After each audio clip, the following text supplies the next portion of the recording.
السلام علیکم defence lords friends, defence updates میں پاک فضائیہ کے جیٹ-10C طیارے کے نئے بیچ کی ٹیکٹیکل کیموفلاج میں ایک اور تصویر منظر عام پر آنے کی خبر پر بات کریں گے۔ نائجیرین پائلٹس کی ترک TB2 ڈرون سے متعلق تربیت، کویت کی طرف سے ابراہیمس ٹینک کے لیے بڑی تعداد میں ایمونیشن کی ایکوزیشن، نائجیریا کو چائنیز ڈرونز کی فراہمی، یوکرین اور جرمنی سمیت دیگر اہم بین الاقوامی دفاعی خبریں بھی اس ویڈیو میں شامل ہوں گی۔ So let's start.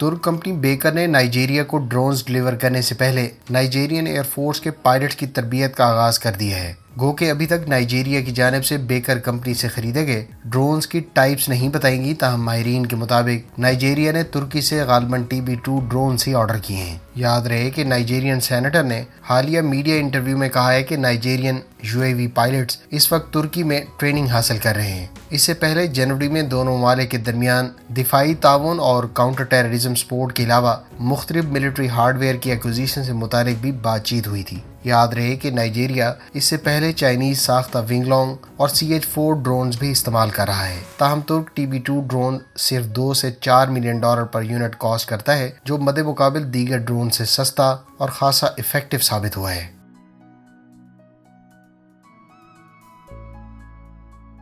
Pakistan air force کے لیے تیار کیے جانے والے جیٹ-10C طیارے کے نئے بیچ کے ایئر کرافٹ کی ٹیکٹیکل کیموفلاج کے ساتھ ایک اور تصویر منظر عام پر آئی ہے۔ اس ٹیکٹیکل کیموفلاج والے یونٹ پر غالباً سیریل نمبر 118 کا استعمال کیا گیا ہے۔ یاد رہے کہ اس سے پہلے بھی ایک ٹیکٹیکل کیموفلاج کے ساتھ تصویر دیکھنے کو ملی تھی۔ ابھی تک یہ واضح نہیں کہ پاک فضائیہ کتنے طیارے اس کیموفلاج کے ساتھ حاصل کر رہی ہے۔ عین ممکن ہے کہ اس ٹیکٹیکل کیموفلاج کے ساتھ اگر پاک فضائیہ زیادہ تعداد میں جیٹ-10C طیارے حاصل کر رہی ہے تو اس کو ڈیڈیکیٹڈ میری ٹائم اسٹرائک رول میں استعمال کیا جا سکتا ہے۔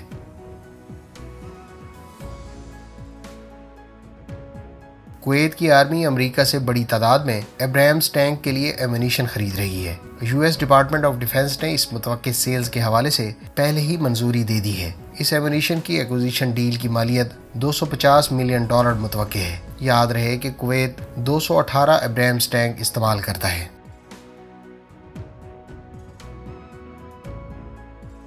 برازیل کی ایئر فورس کو سویڈش ساختہ 2 ساب گریپن طیارے ڈیلیور کر دیے گئے ہیں۔ برازیل کو ڈیلیور کیے گئے یہ 2 طیارے گریپن F کے علاوہ ہیں، جن کی ڈیلیوریز اسے اپریل میں شروع کی گئی تھی۔ یاد رہے کہ برازیل نے $4.7 ارب کی لاگت سے 2014 میں 36 گریپن EF طیارے آرڈر کیے تھے، جبکہ مزید 4 طیارے بعد میں آرڈر کیے گئے۔ برازیل اس کے علاوہ بھی 30 گریپن E طیارے آرڈر کرنے کا منصوبہ رکھتا ہے۔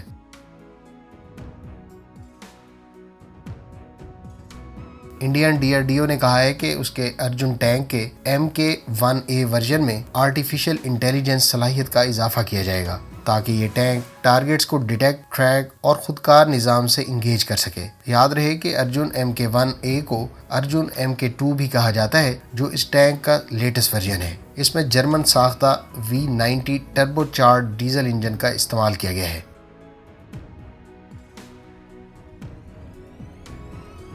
اسرائیلی میڈیا سورسز کے مطابق جرمنی اسرائیل سے arrow 3 air defence missile system خریدنے کے لیے مذاکرات کر رہا ہے۔ اس سے پہلے اس سال اپریل میں جرمن ایئر فورس کے ہیڈ نے کہا تھا کہ اسرائیل اور امریکہ نے arrow 3 air defence missile system کی جرمنی کو فروخت کی منظوری دے دی ہے۔ یاد رہے کہ یہ سسٹم امریکہ اور اسرائیل نے مل کر تیار کیا ہے۔ ایرو 3 کو اینٹی بلسٹک میزائل ڈیفنس بھی کہا جاتا ہے اور یہ 2017 سے اسرائیلی ایئر فورس کی سروس میں شامل ہے۔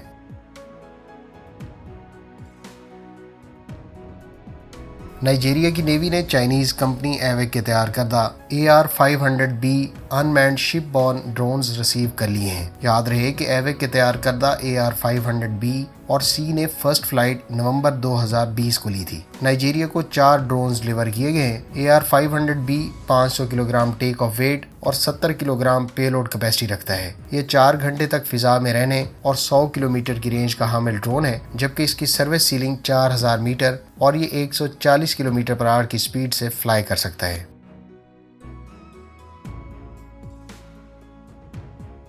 चेक रिपब्लिक के पायलट्स ने अमरीकी साख्ता UH-1Y और AH-1Z वाइपर हेलीकॉप्टर की डिलीवरी से पहले US मेरीन कोर की बेस पर फ्लाई किया है। याद रहे कि चेक रिपब्लिक अमेरिका से 4 AH-1Z और 8 UH-1Y हेलीकॉप्टर्स खरीद रहा है। इस डील की मालियत तकरीबन $645 मिलियन है और इन हेलीकॉप्टर्स की बाकायदा डिलीवरीज का आगाज बहुत जल्द मुतवक्के है।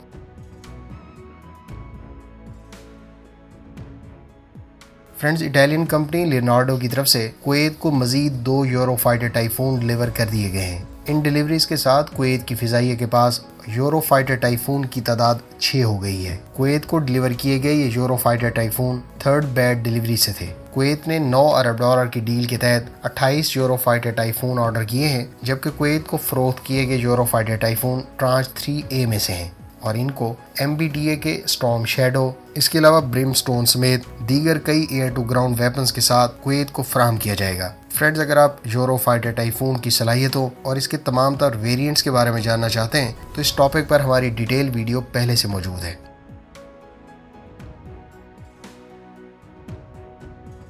एक अमरीकी F-15 तैयारे ने ईरानी महाजर 6 ड्रोन को मार गिराया है। इस ड्रोन को 28 सितंबर को इराक की फिजाई हदूद में मार गिराया गया। US सेंटकॉम का कहना है कि ये ड्रोन अरबिल में मौजूद अमरीकी फौजियों को निशाना बनाने के लिए भेजा गया था। अलबत्ता ईरान की तरफ से इस बारे में अभी तक कोई रद्द-ए-अमल सामने नहीं आया।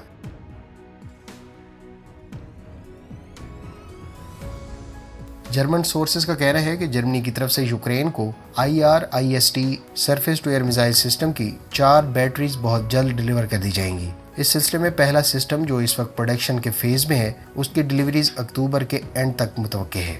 जर्मन हुकाम का कहना है कि ये सिस्टम स्पेसिफिकली यूक्रेन के लिए तैयार किए गए हैं और ये अभी तक जर्मन आर्मी की सर्विस में भी शामिल नहीं किए गए। वाज़ेह है कि इस सिस्टम का मीडियम रेंज वर्जन 40 किलोमीटर की रेंज और 20 किलोमीटर की बुलंदी पर एरियल थ्रेट्स को इंटरसेप्ट कर सकता है। इस सिस्टम का रेडार 200 किलोमीटर की रेंज पर 500 ऑब्जेक्ट्स को डिटेक्ट कर सकता है। इससे पहले भी जर्मनी की तरफ से कई तरह के वेपन यूक्रेन को फराहम किए जा चुके हैं, जिनमें howitzers, short range air defence systems, counter battery radars और मल्टी लॉन्च रॉकेट सिस्टम्स काबिल जिक्र हैं।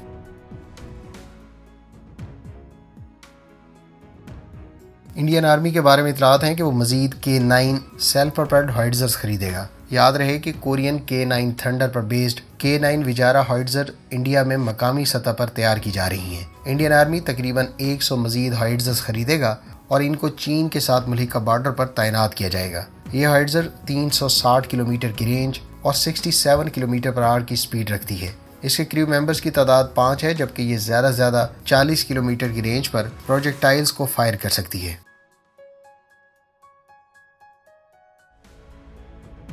स्वीडिश अथॉरिटीज़ ने तुर्की पर 2019 से आयद मिलिट्री इक्विपमेंट के बैन को हटा दिया है। ये फैसला तुर्की की जानिब से स्वीडन और फिनलैंड की नेटो में शमूलियत की हिमायत करने के बाद किया गया है। अब स्वीडिश अथॉरिटीज़ ने यह पाबंदी हटाते हुए तुर्की को अस्करी साजो सामान की फरोख्त की इजाज़त दे दी है। वाज़ेह है कि नेटो के 30 में से 28 अरकान ने स्वीडन और फिनलैंड की नेटो में शमूलियत की हिमायत की थी, ताहम उस वक्त तुर्की और हंगरी की जानिब से इस पर एतराज़ उठाया गया था। तुर्की के मुतालबात तस्लीम करने पर तुर्की ने अब स्वीडन और फिनलैंड की नेटो में शमूलियत की तायीद कर दी है।